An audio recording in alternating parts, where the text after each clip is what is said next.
So I've been watching videos from Rajarshi Nandy, who is somewhat of a spiritual teacher, who or somebody who is very, very knowledgeable in the occult and tantra. And I've been watching his videos, and today I encountered something he said about how we exist simultaneously in three realms or three levels. There is the body, the physical body that we exist, and then the second one is the vital body, which is where our emotions and culture, beauty, things like this that exist, which are very important to us and human society, but is not of the physical body. And this vital body, he also mentioned that is also applies to animals. So something like animal instinct, that's of the vital body. Something of the kind of body where or experience where you don't think, you just kind of react. And then the third level, he said, is pure mind, that which is unique to human, but not really existing for animals, where we have the ability to really think rationally and objectively. And that is the third level, is the level of the mind. And he said the real spiritual goal is to transcend the mind, or to spiritualize the mind, which I thought was something that's very interesting to chew on. I'm not exactly sure what he meant by spiritualize the mind. But I thought this is interesting in relation to how in sort of quote-unquote normal spirituality, or the kind of spirituality that's kind of kindergarten level, where you see people talk about all the time how you should be more following your instinct, follow your intuition, or follow your heart, and to make this sort of heart or instinct mind distinction. That's sort of the normal kind of more basic level of spirituality we tend to talk about. Right, when we just got into spirituality, there is a whole talk about how you should follow intuition, follow your instinct, almost like going back to your animal nature, and sort of forget about the mind, or sort of put the mind aside. And a lot of spiritual teachers and a lot of spiritual teachings, and when you go into spiritual communities and people who think themselves spiritual, right, always sort of have this thing where they say, you're all about the mind or the intellect, and forget about it. You should, drop into your body and feel your way through it, and trust your instinct and things like this. And I'm not dismissing that. I think there's a point in that also about trusting instinct. And we all have instinct and intuition that is sort of many, many steps ahead of the mind. And it's always like we have an intuition of something and we rationalize that. We try to explain that through our intellect, right? So the mind is sort of catching up after the instinct. And that's valid and that's true. I think that's true. But this thing that today I listened to Rajarshi Nandy, he said about real spirituality is about transcending the mind or spiritualizing the mind. So what he's talking about is not... is definitely not about dropping the mind and going into your intuition, because that would be sort of going back to your animal nature in some ways, right? But he said, like, what is special for us as humans is that we do have a mind, and we need to transcend that, and that is one step ahead. And he gave this example of children. So I think he was saying something around this line. He was saying, like, across all culture, we all say children are the divine. Children are the most kind of spiritual in a way. Children are, the most pure, and more like straight from the divine kind of thing. And there is this thing where we're across culture, and we all sort of talk about how children are more, in a way, more divine, more spiritual than adults, because as you growing up, you develop your mind and rational mind, and sort of you kind of go away from that instinctual nature, that's more spiritual, divine nature. And a lot of spiritual teachers and gurus talk about how you should go back to the state of a child as an adult, right? And that's how you can connect more with the divine, more with source, more with nature, and more with the flow of life. But he said, if that is the case, if children are just more spiritual, more divine than adults, then why nature? Nature, he means like, in a way, God or universe, or the natural law of the universe, or the natural order of the universe. Why nature is designed as human in a way where we have to grow up? It's like, why this process being designed where if we're born just very divine, and we grow up and we develop the mind, and we become, more and more distant from our divine nature by developing this mind. Like, why even go through this process? It doesn't really make sense. If we're just, really divine the way we were as kids, then why we were designed to grow up and develop the mind and becoming adults? And he said, this is actually one step ahead from children. And that is also, children are like animals in some ways, because children, their rational mind, the third level, is not developed yet, right? They cannot have pure minds, pure objectivity when they see things really just the way it is, without the emotions and instinct being entangled in there. So children kind of like animals. They act kind of on instinct. So there's food. I'm hungry. I go to the food. I don't think about it. Just go and get food. I'm afraid. I jump out. There's no sort of processing of the mind involved, right? It's all very reactive and instinctual. And animals are like that too. And I think we can say this is one level of spirituality, this sort of instinctual thing, this sort of, things instinctually.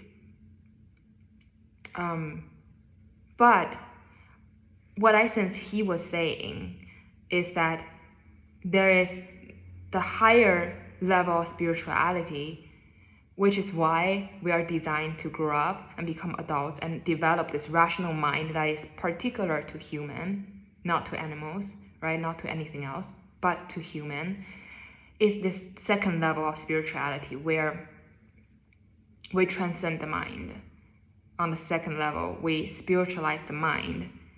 So we go through this stage of following our instincts and being born sort of instinctual and born with a lot of innate knowledge, in a way, of the universe. Instinctually, we know a lot of things. And then we go through this process of developing the rational mind, where we begin to analyze things, we can design things, and we can see things really more or less, at least more or less objectively. We have this pure mind being developed that is separated from the initial just pure emotional state, or the just vital body stage. And after we develop the mind, we transcend the mind, and that is the next step of spirituality, and that is what is unique to human. Is that we have the ability, we have been designed to develop this mind that is unique to human, and we have the ability to transcend it, and then to reach a higher level of spirituality. And that is an ability that is unique to human, which animals don't have, or other creatures on earth, they don't have. But what I'm not exactly sure is what he really is talking about when he talks about transcending the mind. Is it to, come to a state of mind that's absolute equilibrium, absolute balance, absolute no judgment of polarity, good and bad, right or wrong, like, dislike, this kind of thing? Or is it something else? Is it purifying the mind? I was guessing also, is he talking about something like purifying the mind, which is, you know, pretty much purifying as a concept. To be purified is what I believe is the core of spirituality, any spiritual practice. It doesn't matter what. It's about purifying the system, your energy, the mind. Is this continuous, whatever you do, all kinds of, any yoga practices is about purifying the 5 elements, right? Purifying your energy. Any Buddhist practices talk a lot about purifying the mind. It's about training the mind and purifying it. So this state of purifying, and it doesn't matter if you're a Christian, prayers is about purifying the mind. Also, it's about purifying your internal state through these repetitive practices and processes, where you are being purified and your ego being, you know, tamed down, and this very process of purifying transcend you and make you closer to the divine. So I don't know if Rajarshi Nandy was talking, like when he talks about transcending the mind, if he's talking about something similar to purifying the mind. But that's sort of my hunch of it. I think he's touching on something like that, and which is different from, you know, the sort of basic level of spirituality where people kind of talk about, you know, going back to nature and going back to a childlike state, and, you know, instinctually we actually always know what to do, what kind of food we can eat or cannot eat. Instinctually we can do, we should be able to do, because animals can do it, like we should also be able to do it. And so this is like the basic level of spirituality where people talks about how you should let go of your education, your mind, the culturalization, socialization of, you know, you, this grown up process where that's been given to you, where you have developed into somebody who are so sort of detached and not in tune with nature. And by not in tune with nature, we mean not in tune with God, not in tune with the divine, right? Then that is like what I'm trying to say. I think the basic level of spirituality that people tend to talk about. But what he's talking about is to go through this stage, because he's asking the question, then why, if we are born just divine, we were born as children, as animals, instinctually we're already very divine, we're already in tune with nature, then why go through the trouble even growing up, developing the mind? You know, culture is all about, you know, the mind, you know, the mind, we know construction, we can do structure, we can do future planning, which is something unique to human. We're not just in the moment, right? We can plan ahead, we can look into the future. We have a concept of time that is linear, right? We develop language, and English language especially is a very linear language, right? And the linear time is very much in the English language, versus something like Chinese. Like, you know, in Chinese, our time tense is not there even. Anyways, so he's asking the question, why then, if we were born divine, why even bother? Why does nature even bother to design human this way, where we do develop a mind?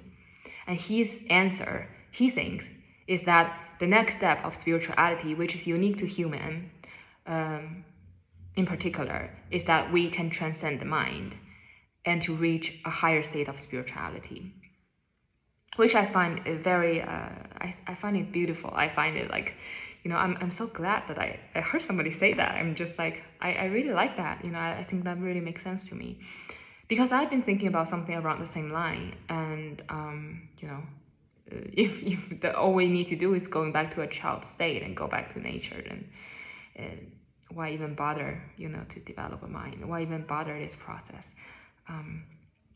So I really like his approach. Yeah, again, I'm not sure, but my thinking, my interpretation of what he's saying is that something around the line of purifying the mind, so as to transcend it, because the mind is dualistic, right? The mind is always dualistic, because language, when producing from the mind, language is dualistic. Well, you can say the physical world is dualistic, right? But the mind is, in particular, the mind is about distinctions, and distinctions are what is separating, is individualization, is dualistic in nature, is cutting in nature, right? And is in this way, the mind is not divine in nature, by its nature, meaning, because whatever is divine, okay, I need to stretch. Oh, okay. Whatever is divine, when we say nature, the nature of nature is unity, right? It's oneness. It's not separate. It's not this separation. It's not distinction. But our mind, as human, this actual tool we developed, is about separation. It's about individualization. It's about making things, like categorizing things, this and that, right? While in nature by itself, is unity, is harmony, is sort of like, or maybe I shouldn't say, my leg is cramp. Okay, sorry. Maybe it's not. Well, it is harmony. It is relatively in nature is harmony. Everything is sort of related and connected and oneness, right? This whole thing about how nature is divine. And we are right now, as a humanity, we are really pushing towards that direction, going back to nature, being back to one with nature. And there is a general, I think, criticizing of the mind in some way, in the basic spirituality approach. But the mind, by its nature, by itself, is dualistic, and is sharp, and it is cutting, and it is against nature, right? The culture developing from our mind is, because the mind is, by its nature, dualistic. Individualization is categorization, is sort of putting things into good and bad, this and that, and it's sort of like, so the mind is against nature by its nature. And why do we develop this?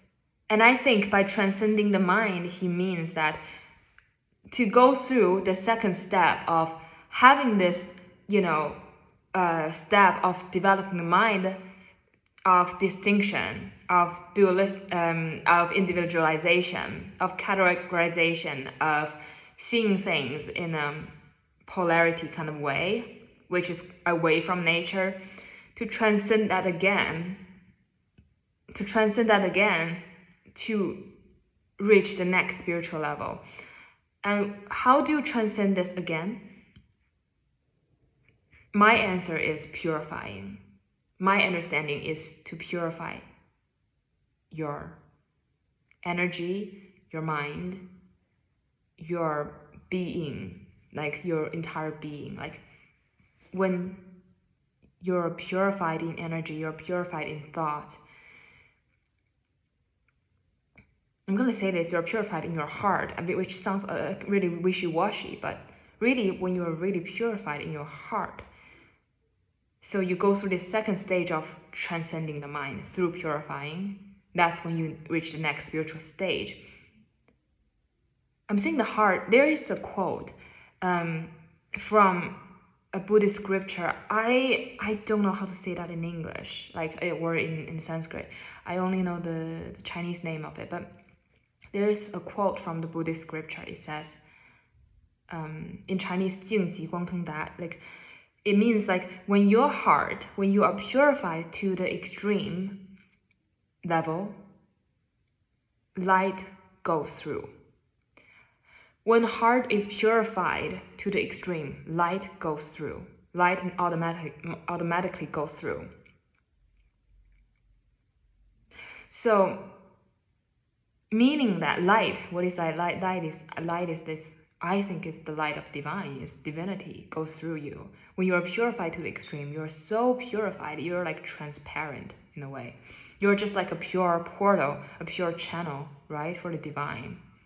Like a guru, like what a guru is, right? Or spiritual teacher, like when you're so purified, you're just like a transparent sheet, almost like, and then light goes through whatever is the divine knowledge, whatever is of the highest, like automatically it's gonna channel through you because you have purified yourself so much. Like there's not much of an ego left. Although to exist, you must have an ego, but when the more you purify yourself, the more your ego is like dissolving in a way, right? And then the more, whatever is the divine just automatically goes through you, channel through you, and in that way, you are as a channel, as this kind of transparent thing. You are. The more transparent you are, the more purified you are, the more closer you are to the divine. And that's my understanding of transcending the mind, spiritualizing the mind, what it means by that. Anyways, that's it for today. Have a good one.